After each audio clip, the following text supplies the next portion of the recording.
तो good morning दोस्तों। आज हम लोग देखने वाले हैं chapter first basic of English. तो सबसे पहले डेफिनेशन देखते हैं, परिभाषा। जैसे कि हम जानते हैं कि हिंदी भाषा में हिंदी वर्णमाला के 52 वर्ण होते हैं, आप लोग जानते ही होंगे। उसी प्रकार अंग्रेजी भाषा में भी अंग्रेजी वर्णमाला अल्फ़ाबेट होते हैं। वर्णमाला मीन्स अल्फ़ाबेट। अंग्रेजी वर्णमाला अल्फ़ाबेट में कुल 26 लेटर होते हैं, आप लोग जानते ही होंगे। ABCDEFGHI जो कि, तो यहाँ से XYZ तक जो है 26 लेटर होते हैं। ABCDEFGHIJKLMNOPQRSTUVWXYZ, ठीक है। उनमें से वॉवेल्स और कॉन्सोनेंट्स अभी बताता हूँ। तो वॉवेल्स मीन्स होता है स्वर।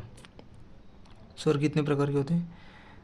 स्वर 5 होते हैं। इनमें से A, E, I, O, U, ये सब जो है वॉवेल्स होते हैं, यानी कि स्वर होते हैं। A, E, I, O, U आपको याद रखना है, बस इतना ही याद रखना है, 26 याद नहीं रखना है आपको।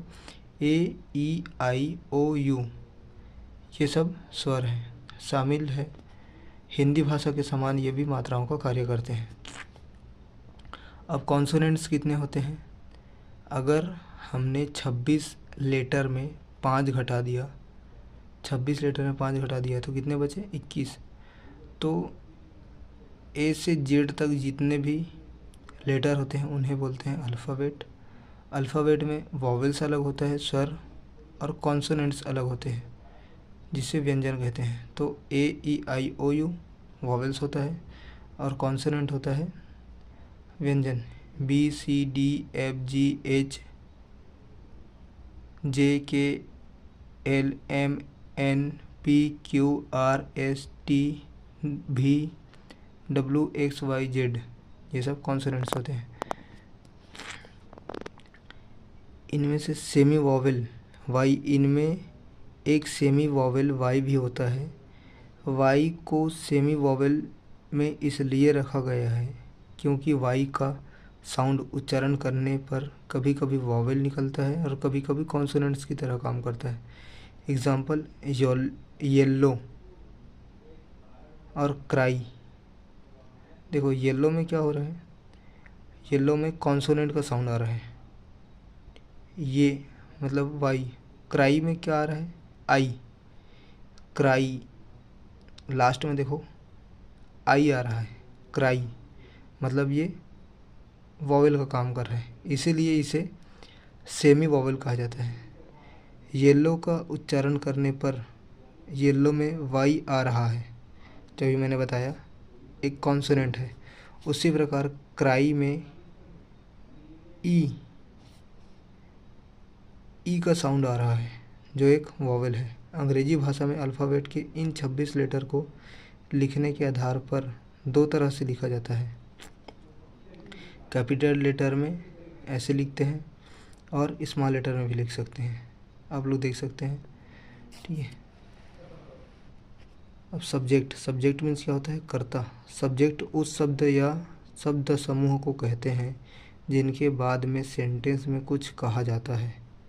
अंग्रेजी भाषा में सब्जेक्ट कर्ता के 2 प्रकार होते हैं। इसे मोस्टली 2 कैटेगरीज में रखा गया है। I, we, you, they plural, ये सब क्या है? Plural. He, she, it, name singular, जैसे कि आई मैं, वी हम, यू आप, दे वे, इन्हें प्लूरल कहा गया। ही वह, सी वह, इट यह, और किसी का नाम जैसे राम श्याम घनश्याम, तो ये सब सिंगुलर में आते हैं। अब सब्जेक्ट मीन्स होता है कर्ता। ही, सी, इट, नेम सिंगुलर होता है। आई, यू, दे, वी प्लूरल होता है, ठीक है। तो चलिए कुछ उदाहरण देखते हैं। सबसे पहले है, अंग्रेजी भाषा में हम अपने बड़ों से अभिवादन करते समय कुछ अलग अलग शब्दों का यूज़ करते हैं। वे कुछ शब्द इस प्रकार होते हैं। तो देखिए कौन कौन से शब्दों का यूज़ करते हैं हम लोग। नमस्ते सर, गुड मॉर्निंग सर। अब जब स्कूल जाते हो और सुबह का टाइम होता है तो उस टाइम आप लोग बोलते होंगे कि गुड मॉर्निंग सर, नमस्ते माता जी, गुड आफ्टरनून मदर। खैर हम लोग तो नहीं बोलते, लेकिन वेस्टर्न कंट्रीज़ में ये बहुत ज़्यादा यूज़ होता है क्योंकि वहाँ की जो लैंग्वेज है वो इंग्लिश ही है। नमस्ते माता जी, गुड आफ्टरनून मदर, शुभ रात्रि, गुड नाइट, अच्छा चाचा जी, चलते हैं, good by two you sir. ये थोड़ा सा ऑकवर्ड लग रहा है। आपका दिन शुभ हो दोस्त, have a good day friend, अच्छा चलते हैं मित्रों, गुड बाय फ्रेंड्स, आपकी यात्रा मंगलमय हो, wish you a happy journey. तो आज की वीडियो में बस इतना ही। अगर आपको ये वीडियो पसंद आया तो लाइक शेयर सब्सक्राइब, और ये भी याद करना है तो ये भी याद कर सकते हो, हाय नेहा, हेलो राहुल। अच्छा चलते हैं दोस्तों, गुड बाय गाइस, अच्छा फिर मिलते हैं, बाय, सी यू अगेन। अपना ध्यान रखना, टेक केयर। सब कैसे चल रहा है दोस्त, how is all going on friend. सब कुछ ठीक, सब ठीक है, एवरीथिंग इज़ ओके। तुमसे मिलकर अच्छा लगा, नाइस टू मीट यू। तो लाइक शेयर सब्सक्राइब, धन्यवाद।